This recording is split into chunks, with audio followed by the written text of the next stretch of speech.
আমার ফোন করছে আমার বাইরে কইতাছে আমার বোনেরা মারছে, বোনজিরা মারছে। তো কি ব্যাপারে মারছে? জায়গা সম্পত্তির ব্যাপারে। তারা বাইপাসের রাস্তা হয়েছে, এটা প্রচুর টাকা পাইছে তারা।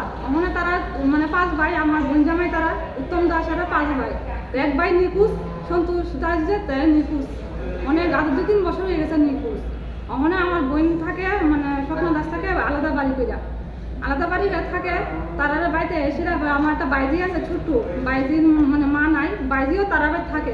বাইজিটা ছোট্ট 2 বছরে বাচ্চারা কি করছে কাঠের নিচে ঢুকাই দিচ্ছে আমার বোনে, কইছে এটার বলে মারবো। তো এটার মারবো তো শিশু, এটা তো কোনো দোষ নাই, তারা টাকা সম্পত্তি লেখা আছে তো বাইরে কর। তারপরে কি করছে এই দাও দিয়ে সেটা আমার গঞ্জিরা কূপ দিছে মাথার ভিতরে, গলার হার নিছে, সোনার হার আসলো হার নিছে, কানের নিছে, এরপরে মোবাইল আসলো মোবাইল নিছে, মোবাইলে সব কিছু তারা যে মানে নুন লইছে মোবাইলে সব কিছু। কিন্তু ওই মোবাইলটা মানে আমরা চাই ফিরত মানে দেওয়ানের লেগে তারা মোবাইলে দেয় না। কয়জন রে মারছে টোটাল? টোটাল 2 জন দাম আছে মাঝি আর আমার পুলিশে জানাইছে নাকি? সিংহ থানাতে জানানো হয়েছে। পুলিশ কি কইছে? পুলিশ কইছে আগে তোমরা গিয়ে ডাক্তার দেখাও, তারপরে গিয়ে সেটা হ্যারাস করবো কইছে।